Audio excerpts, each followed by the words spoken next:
Welcome back. This is part 2 of our series. If you missed the first video, which was Fortnite mini events, feel free to check it out after this one for the full story. Last time, we viewed the story through the players. We saw their theories, their reactions, and what they thought was next for the story. Today, we're shifting the perspective to focus on two things. First, the weekly loading screens players would receive after completing weekly challenges, and second, the hints and clues left behind by the Chief Creative Officer at Epic Games. That is none other than Donald Mustard. If you didn't know, Donald loved dropping clues about what was coming next on Twitter, like changing his location and banner art. Now, I'm not going to go through every location change because trust me, there are a lot. Instead, I'll focus on the major ones that really move the story forward, plus some behind the scenes context and interesting tweets he shared throughout Chapter 1. The main storyline from the game is still accurate to the one we experienced from Chapter 1. I'm talking about where the meteor landed. But in this retelling, there's an underlying story that is playing out starting as early as Season 3. The television on top of Tilted Towers began broadcasting Morse code, and something like that is continuing today. If you go to the bunker in Wailing Woods, you'll see it flashing in Morse code. If you translate it, it says, "Something is wrong." That's exactly the kind of layered storytelling Donald was famous for. While we don't know exactly how Epic will continue the story in upcoming seasons, it's important to note that this video may not align perfectly with what Epic might choose to do next. Instead, think of this video as Donald's version. The original story teased through loading screens and his hints. While Epic's version might remix or rewrite the story entirely, Donald's version is the story we were meant to see. Alright, enough yapping, this one's a long one, so sit back, relax, and I hope you enjoyed today's video. Before diving into live events, I want to clear up some misinformation I see a lot. At the end of the Big Bang event in Chapter 4, we saw our character flying through multiple realities, ultimately showing off the metaverse. Since then, there has been a lot of negative talk about the metaverse being bad for Fortnite, or even killing the game. But what if I told you Fortnite's goal was always the metaverse? It was just a question of how they were going to make it happen. Tim Sweeney, Epic's CEO, has always been talking about the metaverse for years, way longer than most people realized. In a 2016 interview with VentureBeat, he predicted a future of user-created content and said, "We don't know all the rules exactly, but we can start building it now. We'll try lots of different things. Hundreds of people will try thousands of possibilities, and some of them will work." That's exactly what we see today through Fortnite's creator economy, UEFN, and player-made experiences. Some ideas work, others don't, but that's the whole point of the metaverse. Keep experimenting until something sticks. Around that time, Epic was undergoing a transitional period.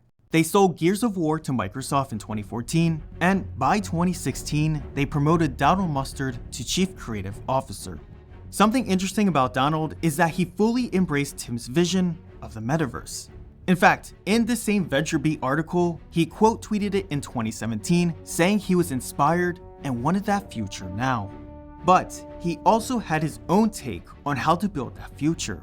He wanted to create what he called the entertainment experience of the future, a place where players could have diverse agency-driven experiences with friends. His vision was like being out in the backyard when you were a kid in the 80s, where characters from different universes could meet without any rules or restrictions. From his experience with Infinity Blade, a mobile game which he was the creative director, he issued patches and updates consistently. That gave him a first-hand look at how powerful live service gaming could be. But he wanted to apply that philosophy to something bigger. That opportunity came in 2017, right as the Battle Royale genre was taking off. He saw it as a really unique take on how do you bring lots of people into a thing. It was the kind of genre that could support a world that constantly evolved. Epic was already thinking about the idea of doing a Battle Royale of their own. During an Uber ride in 2017, Donald, along with Tim, Paul Megan, and Kim Library, were heading to a meeting at Disney. And when the Battle Royale talk came up, they were saying, "We should do this." And the question came up, what if we did it in Fortnite? Right there, in the car, they agreed. He remembered they were saying, "We're doing it. We're going to retask the team. We're going to put it in Fortnite. we're going to make a battle royale. It's never been revealed who said it first, but Donald was the one who wrote up the original page design for what would become Fortnite Battle Royale. From the very beginning, he wanted Fortnite to feel like a living, evolving world where the island itself was the main character. His goal was to create a living world that would constantly evolve, building nostalgia and a sense of history with it.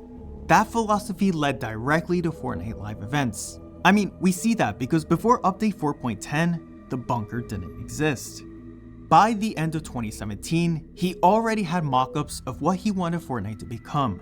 A shared space with multiple realities, each represented by different game modes or experiences, all connected through a central hub. A true metaverse. And the story of Chapter 1 ties into that idea.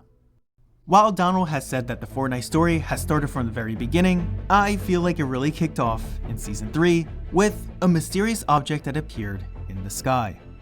A meteor. At first, no one was sure what it was, but from Epic's side, this was the first time they truly leaned into the idea that the island itself is the main character. In an interview with GameFile, Donald said the meteor was in the sky for a couple of weeks before most players even noticed, and that was intentional. He said he wanted it to feel inevitable. It was something so subtle at first, but impossible to ignore as it got closer each day, and it worked. Now, I mentioned this before in my mini event video, but as players watched the meteor, they came up with many theories and were convinced that it was going to strike Tilted Towers. As Epic saw these theories, they didn't shut those theories down. Instead, they played along. They indirectly responded by adding picket signs at the top of Tilted Towers. It was their way of embracing the community's theories without giving away what was really coming. In the end, the meteor didn't hit Tilted. Instead, Epic chose Dusty Depot as the impact site. Not because it was planned from the start. Actually, they hadn't decided where it would land. But they chose Dusty because they wanted to acknowledge the theories while keeping Tilted mostly standing. As Donald put it, we had to make it somewhere near Tilted to kind of validate what they were saying. That philosophy, seeing the players' reactions, and evolving the story around them is something we'll see again and again throughout Chapter 1. At E3 in 2018, he was on stage with Jeff Kingley and Joe Russo talking about the transformative power of storytelling across different media. When discussing Fortnite, he revealed how 125 million players helped shape Fortnite's story. It was after Fortnite had started to become this huge thing. They were like, what if? What if we put a comet in the sky? Yeah. What happens? Yeah. Right? What happens if 125 million people start to realize this is a thing?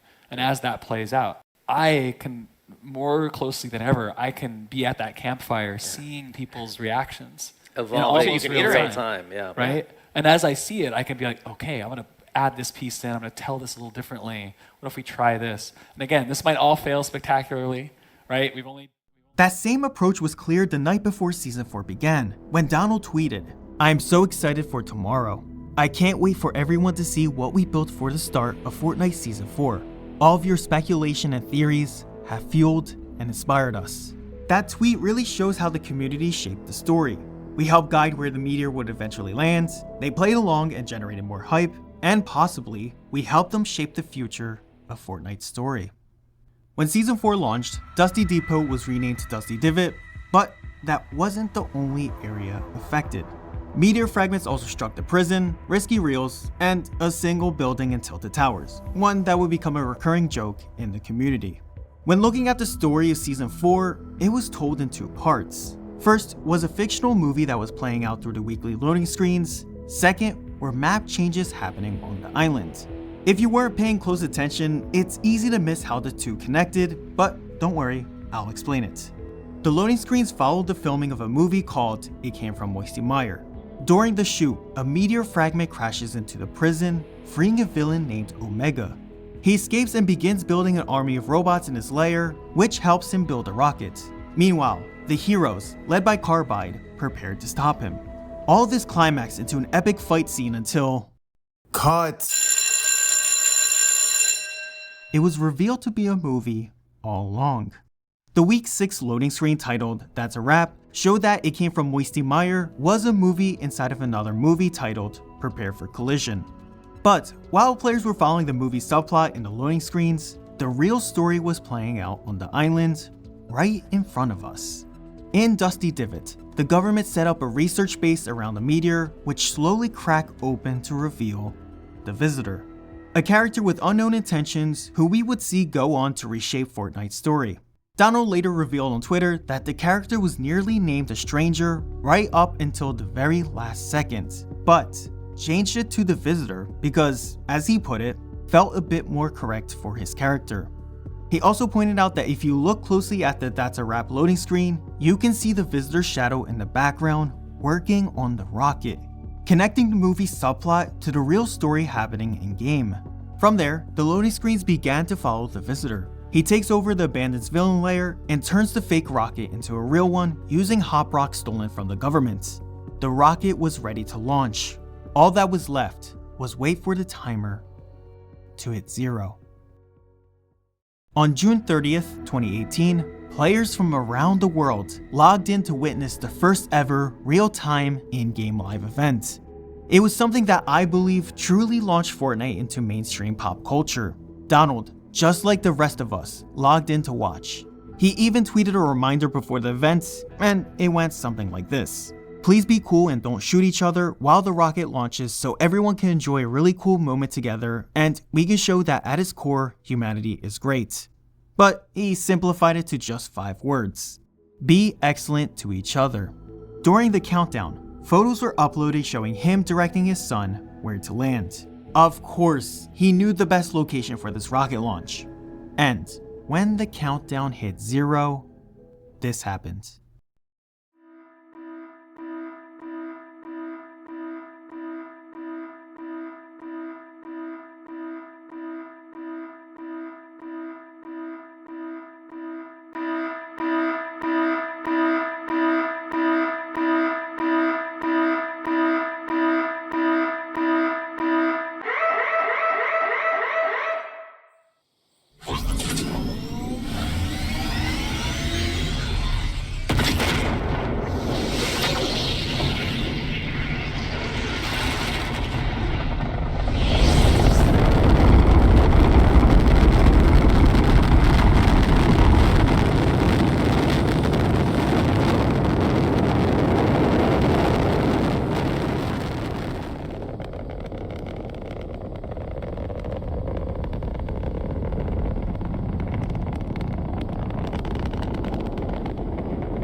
After the event, Donald tweeted, "LOL, I was so nervous that everything would actually work that it fell off a cliff at the end.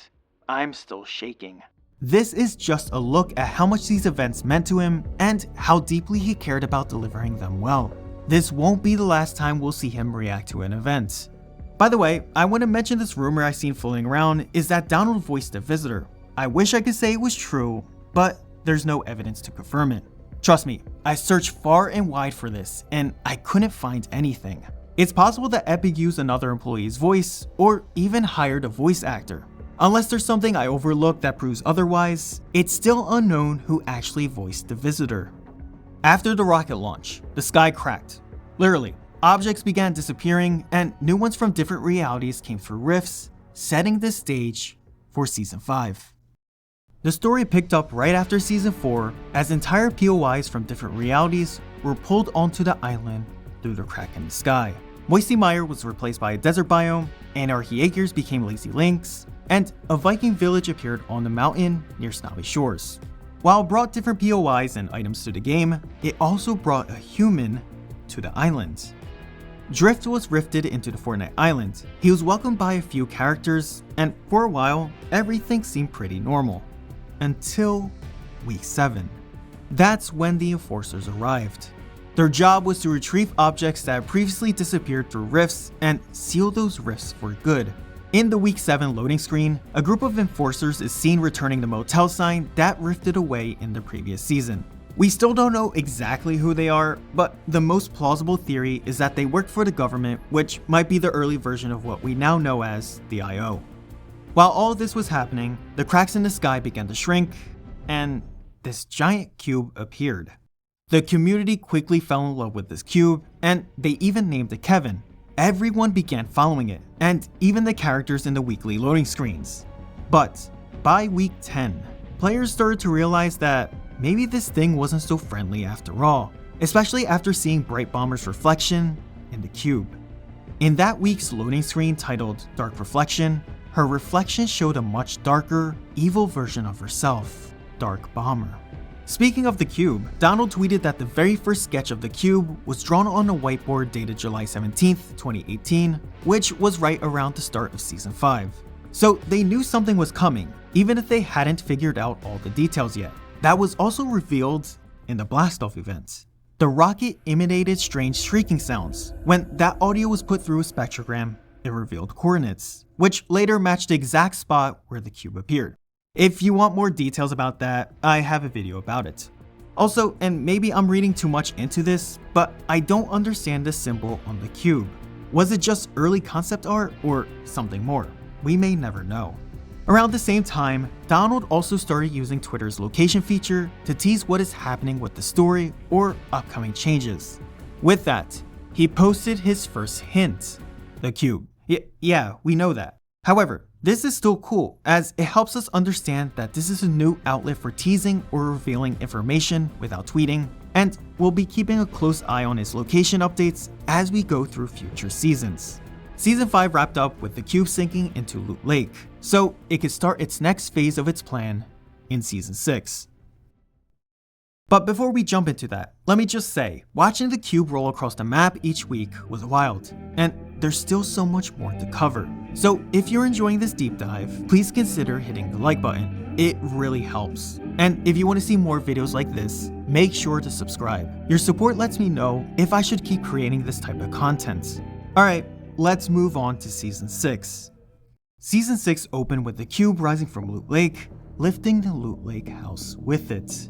If you thought the design of the floating island looked geometric, thank Donald for that. On July 2nd, 2018, he sketched the first concept design for the island, explaining he wanted a very specific shape language of the floating island. Combine that with the cube's concept from July 17th, it seems that they had settled on the cube being the object to disrupt the island, but they were still working out the specifics, such as how it would move around the island, the path it would take, and how it would reach Loot Lake.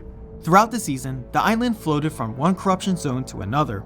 At each zone, the cube absorbed energy, causing more material to grow on the floating islands, and dropped a glyph before moving on. It did this until reaching the central corruption zone. There, all 6 glyphs lifted into the air, charged the cube, and fell back to the ground.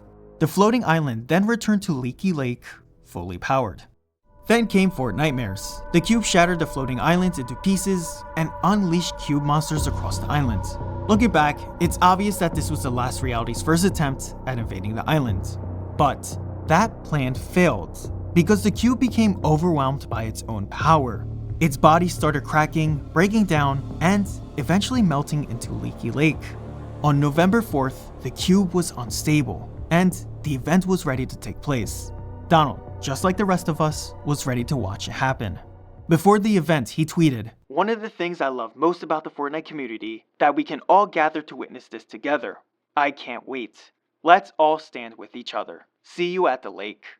It really feels like he's saying, please don't shoot each other, especially that line, that we can all gather to witness this together. Yeah, are you sure about that? If you look at the replies, every single reply was asking if guns would be disabled or if killing was turned off for the event. Well, that wasn't the case because I got knocked during the event! Anyway, this is how the butterfly event played out.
This event is probably what made Donald rethink about how future events should work, because he did get shot too.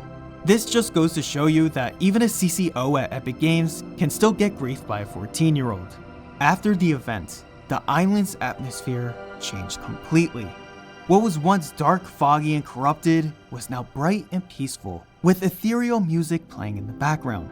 Vibrant rainbow colors were across Loot Lake, with colorful grass, blooming flowers, and mini waterfalls. The cube fragments that were there were neutralized, making it seem as if the corruption had never even happened. Just like that, Fortnitemares ended, and the island lived to see another day. But that peace wouldn't last for long. During the event, a cosmic storm was raging on the ice moon. It was so severe that a chunk broke off, sending it hurling towards the island's ocean. Days later, a mysterious figure landed at Flush Factory, leaving behind a parachute with a strange emblem. You may have noticed that I haven't said much about the weekly loading screens this season, and you'll see that happening going forward. That's because most of them honestly just felt like random snapshots of Battle Pass skins without any real cohesive story. Well, that is until week 8. That's when we see this new character, or should I say robot, AIM. Through the remaining weekly loading screens, it was shown in the background, scouting, watching, and preparing for the coming invasion. Real quick, I want to mention this here because I found this interesting. AIM was supposed to have green pants, no ice on its feet, and on those green pants, you can see the numbers 3052. Maybe it was numbered because there were a bunch of them? Anyway, they ended up changing the color of its pants and putting ice on his feet to match the lore of the story. This initial concept was created by the talented Drew Hill. As season 6 wrapped up, Donald started teasing what was coming. He changed his Twitter location to the iceberg. He quote tweeted Fortnite's teaser tweet with "He is waking up," which was hinting that the Ice King was about to wake up from his slumber beneath the ice even before the season began. And let me bring you into the mind of Donald Mustard. Back in October, he quote replied to a NASA Ice tweet with a single emoji, the thinking emoji. The tweet showed a giant tabular iceberg, basically hinting at the iceberg theme in plain sight, but of course, he does it in the most cryptic, Donald Mustard way. In season 7, I felt like the curtain really got pulled back at Epic. There was a lot of public knowledge about what was happening behind the scenes, and Donald became more active on Twitter. Yes, they were still cryptic, but he was teasing what was coming next. But before getting into that, as it is quite lengthy, let's talk about what was happening on the island. The story centers around Polar Peak. In the cinematic trailer, an iceberg crashed into the island, freezing Greasy Grove and destroying Flush Factory. From the start, players noticed snow around the main castle was slowly melting, and someone underneath was waking up. Through the weekly loading screens, we saw a little bit more context about what was going on. In week 7, a loading screen titled Unexpected Awakenings confirms this suspicion, and in the description, yeah, I know, these loading screens had descriptions. Who knew? This one said, "Why am I awake? The ice was never supposed to thaw." That perfectly matches with Donald's cryptic, "Someone is waking up" tweet. Clearly, the Ice King wasn't happy, but it felt like more than just him waking up cranky. It was like he was trying to stop someone else from escaping, and being a king, he wanted full control over the island.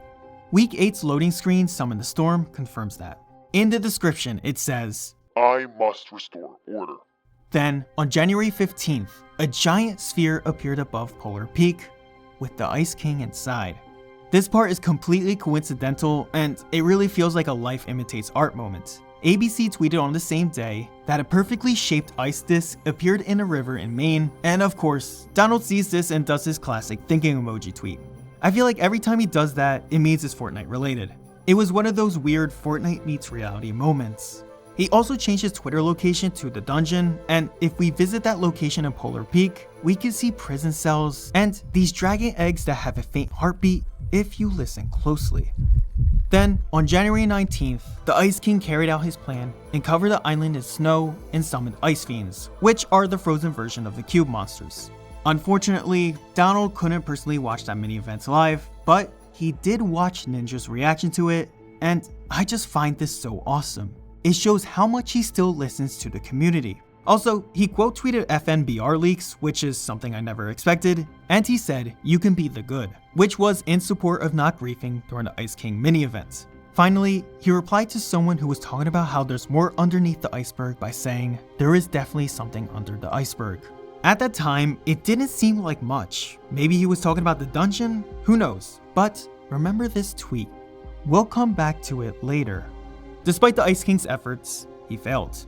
The prisoner still managed to escape. But before we move on to the second part of the story, which is following the prisoner, let's shift our focus to Pleasant Park, where we see a stage being built. Was there going to be a concert? Then, on January 31st, Marshmello confirmed it in a tweet. Drop into Pleasant Park in Fortnite this Saturday for a special set. The funny part is, he didn't stop there. If you went on his official website tour schedule at the time, he listed Pleasant Park as a tour stop. I've never seen marketing like this, but it was creative and kind of funny. The stage was quickly built, and the day before the concert, if you were the lucky few, you can hear Marshmello doing a mic check over the speakers in Pleasant Park. What's up, Fortnite? Marshmello. Can't wait to see you guys tomorrow. Let's have some fun. Epic had set up a real-time audio stream so Marshmello could talk directly to the players. But while all this was happening in-game, behind the scenes at Epic, there was actually a lot of skepticism about the whole concert event. When Donald recalled about this concert, he said, There were people that thought that the marshmallow thing was so out there and dumb and not what Fortnite was, because Fortnite should be about the core gameplay. There was a lot of contention around some of that early stuff. It wasn't guaranteed that this would be a success, not because of whether Fortnite players even wanted something like this, but he described it later as being the bleeding edge of technology. At E3 in 2019, this is how he put it. Having Marshmello come basically do a live concert in the world. And, you know, at the time, like when I was talking with, I won't say his real name, when I was talking with Marshmello, with Mello, you know, we were saying, hey, this is like the bleeding edge of technology. We have no idea if it'll actually work, but, you know, we want to put you in a mocap suit and we'll have you on a stage somewhere and be able to talk we'll to mix live. a set and we'll have you be able to like live, like talk to an audience of, you know. Despite all of that, Donald took the risk and made it happen. On February 2nd, the day of the concert, players logged in to discover that a new LTM has been added for the event. This was the first time in Fortnite history that combat was disabled during an event. As the Marshmello concert began, everyone, including Donald, was eagerly watching. My name is Marshmello, and thank you for coming out today and making history with me. You guys ready? Now, in this clip, he wanted to hear Marshmello's voice to see if it was clear and if it worked. And boy, did it. The concert was amazing. Now, sadly, I can't play it due to copyright restrictions, but it was unlike anyone had ever done in this magnitude. Amazing visuals, environmental effects, and most importantly, Marshmello talking live to the crowd across thousands of servers. Everyone was dancing, emoting, and vibing together. The concert was a huge success, and it worked. Like, it really worked. Jeff Kingley tweeted that over 10 million players watched it in-game, on top of millions more online. Donald's reaction said it all. His wife took this photo of him doing the Fist of Triumph gesture, which was most likely stress leaving his body and having this sense of relief that everything worked. And you see that translated when he talked to Marshmello after the concert. Both of them were just so happy with how it went. This is how the call went. That was the funnest, most, like, I was playing while you was, like, yeah, there's this computer right here that Mo was playing. Oh man, that's so awesome. No, I'm like still just shaking. Like I can't believe it didn't. It worked, and it didn't crash. Like That's incredible. Like, That's incredible. oh man. We're getting like so many videos of little kids just like dancing, losing their mind. Yes, I know. It was a rare moment showing how much he truly cared about these events and the players experiencing them. And in case anyone still doubted if it was live, Marshmello later confirmed it while playing duos with Courage JD. Now people keep asking, I don't know if you're allowed to speak on it, but the actual, your voice and everything, that was all pre-recorded, right? That was all live, man. Yeah? You love to hear that. That was the whole thing. So, you know, in the very early workings of it all, we weren't sure what could be handled as far as like bandwidth and stuff, you know, with the live voice and live everything. Yeah. They took their time and figured it all out, and when it was time to go, they had it all sorted.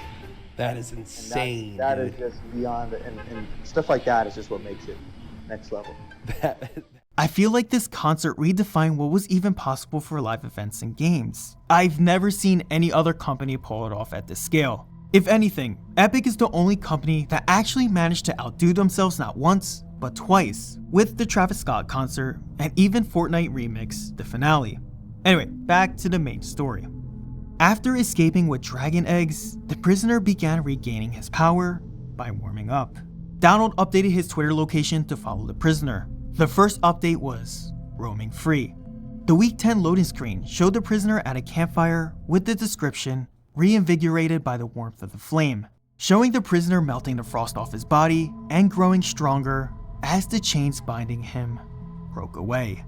As the prisoner regained the strength, he made his way towards Wailing Woods in what seemed to be the perfect place to challenge the Ice King. In Week 11's overtime loading screen, we saw him in his final fiery form. Donald confirmed that by updating his location to Wailing Woods. However, that is where the prisoner started causing real damage to the island. He started creating fissures that would affect the entire island, including one happening in Tilted Towers, which destroyed the newly constructed news station. By the final days of Season 7, Wailing Woods had dried up and turned ashy brown, with smoke and embers rising from the ground, signaling that the prisoner is creating a volcano. Season 8 picks up right where Season 7 left off, with the prisoner creating a volcano where Wailing Woods used to be. The dragon eggs that he took from Polar Peak hatch into the hybrids, this season's Battle Pass skins. Meanwhile, pirates also arrived on the island and set up camps everywhere in search of treasure. At the start of the season, Donald tweeted, "It's time for the secrets of the island to begin to be uncovered. Season 8 is here." At first, most players thought he meant the new treasure map and the mechanic that went with it, but that wasn't it. He was hinting at something much bigger. He literally meant secrets buried beneath the island. Around this time, a government helicopter began scouting locations, looking for something they deemed important. Dig sites started to pop up on the island, one close to Fatal Fields, one in the center of Dusty Divot, and another east of Loot Lake. Now, the first two sites turned out to be empty, but the one east of Loot Lake was different. Donald updated his Twitter location to "digging, trying to find the..." This made everyone wonder if something big was about to be uncovered. Turns out they were right, because on April 7th, players uncovered a metal roof buried underneath piles of dirt at that site. Meanwhile, the secret Battle Pass skin, Ruin, had just been unlocked. But I have a question. What was the point of the Ruin skin? I feel like its backstory was never really covered, and it's still confusing how the skin ties into the main story. All we know is that it's the prisoner's right-hand man, and that's because Donald revealed it, and that's it. While I was researching the skin, I found a post by Simon showing that the skin was originally called Thorax, which, yeah, makes sense. It's a Greek word which means breastplate, and the skin's proportion, they did seem to exaggerate its ribcage. What did you think I was going to say? In the metadata, it was also referred to as Furnace Face, showing a lack of consistency with the skin. Even the description changed from "looks aren't deceiving, he's not very friendly," to "all will fall." The rarity even changed from epic to legendary, which kinda makes it seem like it was meant to be an item shop skin before becoming the secret skin, and don't even get me started on all the theories about the rest of the Season 8 Battle Pass skins. It all seems like last minute planning. Anyway, excavators moved into Loot Lake, and once excavated, a massive metal bunker with 5 inserts was revealed. I'm going to take a different approach for this next part. While everyone was focused on the runes, there was something way cooler I wanted to show you. Not far from the bunker, the government set up an observation post. Inside, you would think that there was nothing interesting, but then you would see 6 monitors and a chalkboard drawing of a metal hatch with the word Vault on it. They were clearly trying to figure out what this thing was, but the best part was the 6 monitors inside. Each time a room was activated, a picture will show up on the monitor, showing different items that were vaulted from seasons past. We saw items ranging from the bouncer to the Infinity Blade. It was literally showing what players would get to vote on later. A day before the event, Donald updated his Twitter location to the Gateway. The bunker was the gateway to the vault. Now, I have a personal story that I would like to share with you guys. I was so deep into the lore that I made my own theory doc. I broke it down into what we can see and what we can't see. And yes, some of the theories went off the rails. I analyzed the monitors, labeled each one, and guessed that the bunker was the place where vaulted items go. I know, crazy theory. I predicted a voting platform with glowing pillars, and somehow I got the layout almost exactly right. I also had some unhinged theories like the return of the visitor and the rocket, but hey, 1 out of 3 ain't too bad. But back then, I wondered how this would lead up to the volcano erupting. Well, I'm glad you asked, past me, because here is the unvaulting event.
I don't usually talk during these events, but I need to provide some context here. The bunker opened, and players dropped into the in-between, which was last seen during the cube explosion in Season 6. There were 6 pillars, and each one held a vaulted weapon.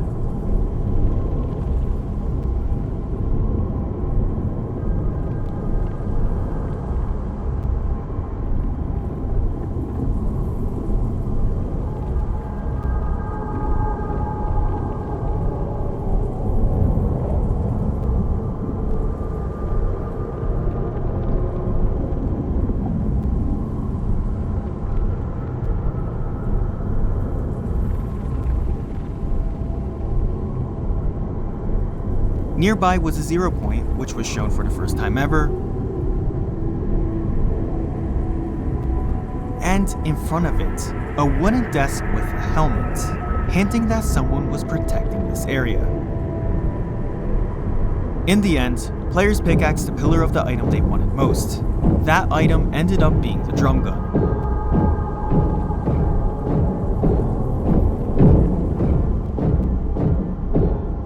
That item shattered out of its pillar and launched back out of the vault, along with everyone else.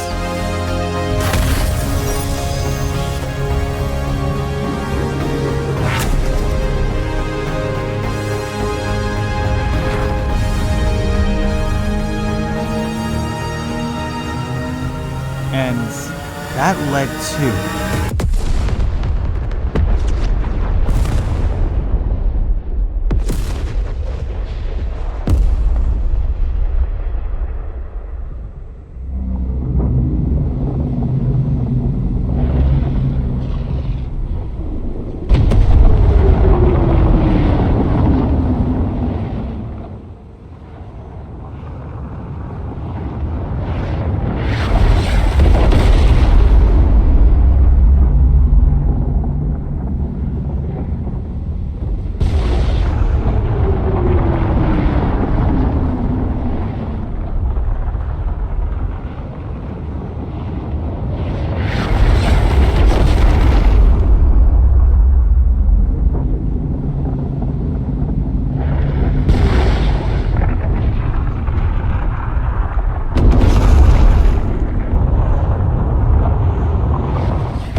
the only building that remained after the volcano was the No Sweat building, which had been destroyed over and over in past seasons. It finally got its revenge. In the final days of Season 8, the entire island was covered by an ash cloud that blocked the sunlight, giving the sky and the island an orange hue. If this event happens again and it's the same items, I need all of us to unvault the Infinity Blade. I need to see how chaotic it would be if it came back. Please get the word out and remember this. Season 9 begins in the aftermath of the volcanic eruption. Jonesy and Peely retreat into an underground bunker. With no food left, one of them had to be sacrificed, and that someone was Peely. He's not gone, he's just blended into a smoothie. After what feels like years, Jonesy re-emerges out of the bunker with a full beard thanks to the help of a few Battle Pass skins. The world of Fortnite is transformed, and that is thanks to Singularity. She was the guardian of the 0 point, and she led the effort to rebuild Tilted Towers and Retail Row into Neo Tilted and Mega Mall. These new POIs were powered directly by the 0 point. This season's story plays out through 3 main elements: Donald's Twitter location, the main storyline, and the new Fortbyte mechanic. Fortbyte are collectible items that gradually reveal the secrets of Season 9. We'll get to those soon, but first, let's start with Donald. He changed his Twitter location to the Continental, which is referencing the hotel from the John Wick films, which had appeared as a building in Neo Tilted. Fun fact about this whole John Wick Fortnite story: there was a time when Donald and Keanu Reeves met, and when they got to talking, Donald pitched the idea to have Keanu's character, John Wick, in the game. He recalled saying, "I spent a long time sitting on Keanu Reeves' couch being like, here's why you should be the first one." At E3 in 2019, he elaborated on how that collaboration came to life.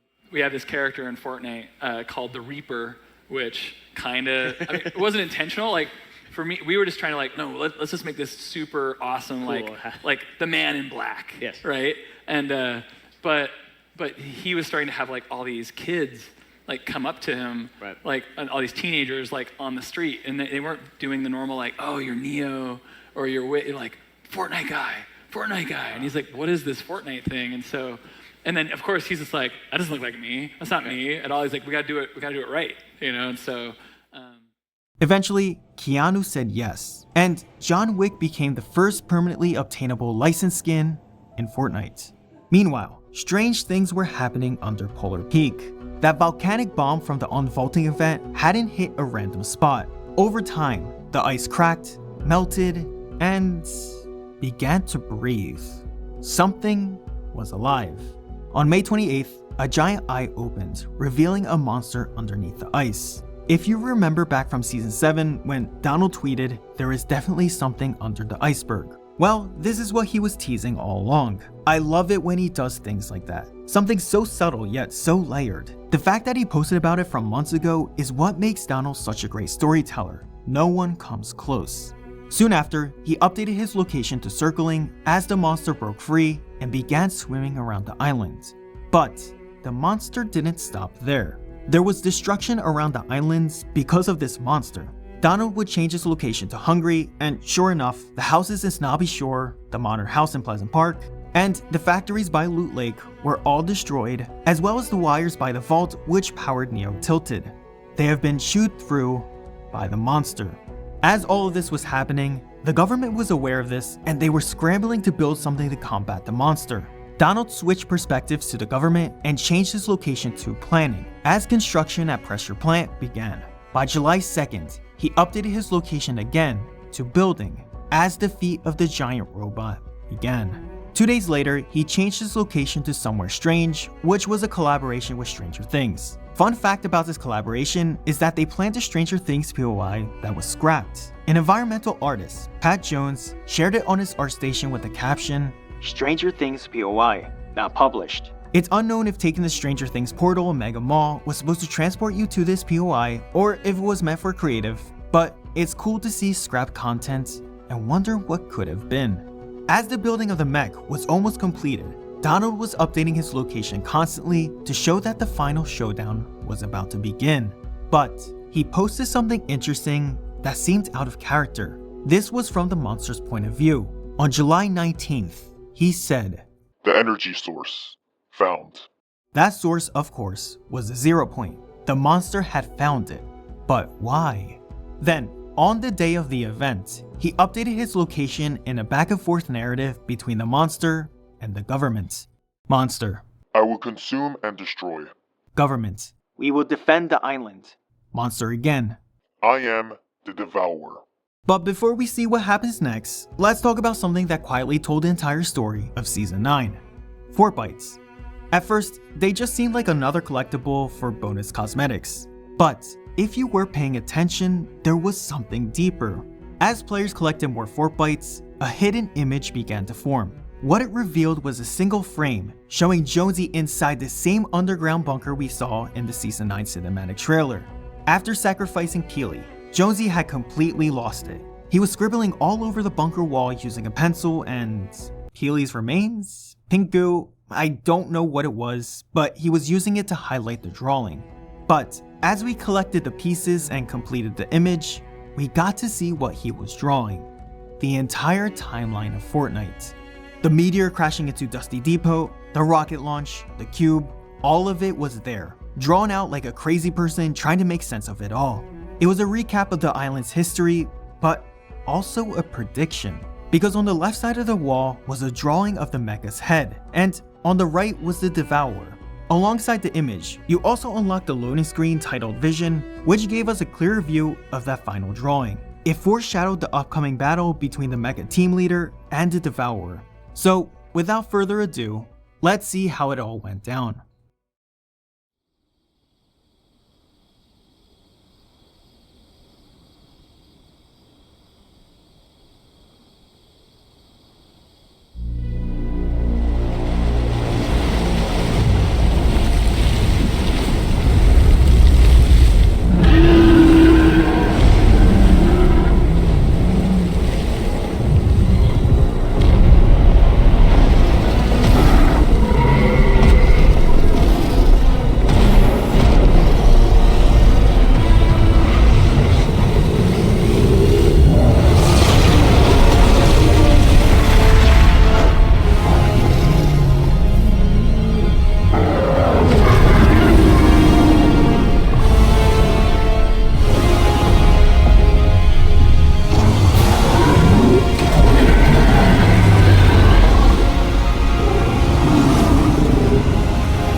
The mech and the monster faced off, and at the last moment, the mech drew the statue sword from Neo tilted and took down the Devourer. Afterwards, Donald tweeted, "Hope you love it, statue sword FTW," and updated his location to the 0 point. But the battle left serious consequences. The pilot, believed to be Paradigm, used the 0 point's energy to defeat the Devourer, but now it's exposed. All eyes are on the 0 point. The origin of all realities is exposed on the island, and as days passed, its energy started to leak, causing both reality and time to destabilize. After that event, there was a short mini storyline that hinted at time breaking down. We saw the Devourer disintegrate immediately after being defeated, and the overtime challenges included alternate styles for Stratus and Bunker Jonesy. Stratus showed a glitched time on his wrist, looking younger, and Bunker Jonesy appeared older, as he now has gray hair. It was Epic's way of telling us that the 0 point was starting to break time itself. On July 27th, Courage JD tweeted, "First season 10 teaser tomorrow, live on broadcast. I'm so hype." I'll take you to that teaser right now. This week, it's time for a new season, and Yes, indeed. you guys want to see the first tease for the new season of Fortnite? I guess we should show it to him. I have not seen this before. Oh! All that Epic told us is think back, August 1st, 2019, the next season of Fortnite. Is that what I think it is? Is that what I think it is, Dr. Lupo? CD in the third, I bet, is going nuts right now. Jack, Dusty Depot. Ladies and gentlemen. Over the next few days, the 0 point pulsed faster, a heartbeat was heard, and finally, Donald updated his final location of the season to this. And with that, we head into the final season of Chapter 1. In this season finale of Chapter 1, you'll notice that Donald took a step back from constantly updating his Twitter location. Instead, he let the story unfold directly through weekly map changes. That doesn't mean he stopped teasing at what was happening. He did, but not in the same way as in Season 9. Also, you'll notice I'm doing the same thing as Donald because there are no weekly loading screens, and the secret skin is not really a secret skin. You'll know who the secret skin is immediately after the first section of the main story. With that, let's begin. Season X begins with the 0 point reaching its critical point and exploding. This explosion caused elements from alternate realities and past seasons to start returning to the island. That's why you see the meteor frozen above Dusty Depot, the factories returning, older weapons reappearing in the loot pool, and other POIs being replaced through rift beacons. But more on that later. Right away, time itself is unstable. Dusty Depot has returned exactly as it was before the meteor's impact, but the meteor is now suspended in the sky. If you remember the story in Season 4, the Visitor had a pod inside the meteor. But this time, instead of the Visitor's pod, it's the scientist's. Looking at the pod, you can see he has already escaped and put the meteor on pause, creating a time bubble around the 0 point that froze time on the island. The scientist turns one of the depot's warehouse into his workshop, and he leaves tapes documenting his mission to save the island and all adjacent realities. If you want to watch the Save the World's version, you can watch it right here. But before continuing, I want to clarify something. Yes, the scientist tapes, not the Visitor. While the mission said to collect the Visitor's recordings, the scientist was originally supposed to be the alternative version of the Visitor, just like how the season's battle pass reimagines or remixes older skins. In the files, before the secret skin was revealed, the scientist was originally named Visitor Volta before release. While in English, that word doesn't mean anything, in Italian it means time, and in Portuguese it means to return, which could imply this was meant to be the Visitor returning in an alternate form. There's even more proof. When the skin was called Visitor Volta, his description said, "His mission is unknown, part of the asteroid set." But when they changed the name to the scientist, his description changed too. It now says, "His mission is unknown, one of the 7, part of the Visitor set." Being in the Visitor set basically confirms that they were intended to be the same character, at least before Donald and the team decided to expand on the 7th story. I could go on with more examples that point to this, but anyway. While everyone was busy tweeting #RemoveTheMech on Twitter, the scientist was doing us a favor. He started taking the brutes that crashed into the island, dismantling them, and salvaging their parts to build rift beacons. He created 9 in total and placed them around the island throughout the season. These beacons worked by drawing power from the 0 point to open rifts above the island, pulling in locations from different times and realities. On August 4th, the first rift beacon was placed at Neo Tilted, and it transformed into Tilted Town. The second was placed at Mega Mall, which turned into Retail Row from Season 6, but it included cube monsters from that year's Fortnitemares. The third beacon was placed at the Sports Center west of Tilted, but this one exploded, leaving the POI empty, like it never existed. Next, the desert south of Paradise Palms was turned into Pandora from Borderlands.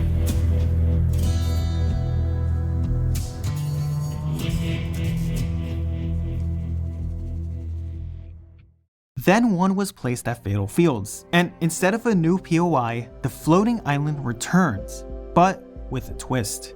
It was a mashup of the motel and objects that vanished during the Season 4 mini-event. By September, the scientist was busier than ever. He deployed 2 more rift beacons, one at Paradise Palms and another at the frozen lake above Greasy Grove. Paradise Palms turned into an alternate version of Moisty Mire called Moisty Palms, gross. And Greasy Grove got an alternate reality version with a taco restaurant replacing the Durr Burger. The 8th beacon turned Tilted Town into Gotham City, and the final one, placed east of Junk Junction, brought back the castle ruins, but now rebuilt as starry suburbs. The reason why I went through every rift beacon is that the scientist was trying to open enough rifts in the sky to bring the rest of the 7 to the island. Each rift increased the odds because they were trying to reach a different timeline or reality, and things like the 0 point becoming unstable usually catches their attention. During all of this, if we take a look at Dusty, the scientist's warehouse was filling up with experiments on brute pieces, and he also cleared his workshop and started to build a rocket. Throughout the month of September, we see the construction of the rocket until it was fully built on September 25th. In the real world, Donald began teasing the end of Chapter 1 during the final weeks of Season X. On October 8th, he changed his Twitter location to the end, tweeted a picture of his car radio playing the final countdown with the caption, "This was just on the radio while I was driving." Of course, he had to include the thinking emoji. He also tweeted the transcripts of the scientist tapes, and a little fun fact about it, these tapes were the first time Fortnite used a voice actor for a storyline mission. In the transcripts, he didn't reveal what theorem it was, and I just thought it was interesting because he would be the one to do that, but it was probably because that type of theorem doesn't exist. While it draws inspiration from real-world physics concepts, it's more likely a fictional construct to advance the story of Fortnite. His final teaser was a family photo from the top of the Eiffel Tower with the caption, "Was just on top of the Eiffel Tower with the girls. Feels like you could see all the way to the end. Such a beautiful, exciting day." Feels like you could see all the way to the end.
Just like that, for the first time ever, Fortnite went completely offline. No menus, no matchmaking, just a black hole. Fortnite's Twitter went dark, and millions of players were left in the dark, watching the black hole for days. But this was Donald's plan all along. He knew Fortnite could never have a sequel, so he made one of the boldest moves in live service history. Shut the game down, make people miss it, and bring it back just different enough to make it feel like a new game. The way he recalled it was by saying, "This is a live service game. We're never going to have a sequel, so how do I do a sequel without doing a sequel?" So he asked for permission to take the game offline for a month. Yes, 1 whole month. Kinda. He first brought the idea to a few people at Epic who made those big decisions. When he pitched it to them, they told him, "We love it. We support you. You go for it." Once they gave him the green light, he took it to marketing and said, "Alright everybody, here's this crazy idea. We're doing this, and we're turning the game off for a month." He never intended to keep the game offline for a month. He just said that to make his goal more acceptable. Really, I just wanted it to be 3 days. So over 6 months, we were planning this crazy thing, and I let them whittle it down to exactly what I wanted in the first place.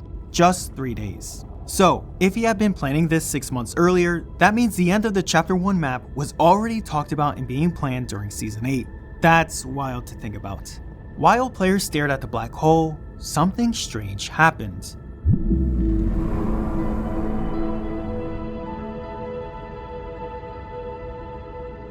These random numbers will pulse out of it. No one was sure what they meant, until a Twitter user named Thuman cracked it.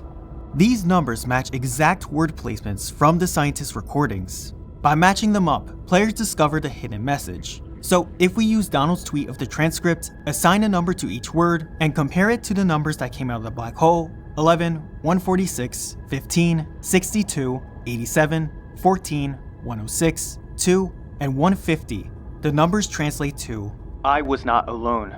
Others are outside the loop." Honestly, I wouldn't expect anyone but an aerospace engineer to figure that out. In the end, leakers found the entire message sequence in number form, and the scientist's final transmission message says, "I was not alone. Others are outside the loop.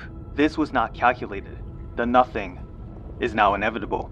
Now, breaking this down, the scientist is admitting that even though he planned everything with the rift beacons and the rocket, there were factors he couldn't predict. When he says, "I was not alone, others are outside the loop," he's likely revealing to us that the government, or in this case the Imagined Order, isn't part of the loop and there are others out there, beyond this endless battle royale cycle. "This was not calculated" is basically him admitting that things didn't go according to plan. While building rift beacons and constructing a rocket may have been the right call, the explosion of the 0 point and the black hole that followed were likely never supposed to happen. And the final line, "the nothing is now inevitable." It is the most confusing. This could mean one or two things. Maybe the 7 miscalculated and triggered a collapse of reality itself, or maybe he was warning us about something much bigger. Something we wouldn't see coming until Chapter 2.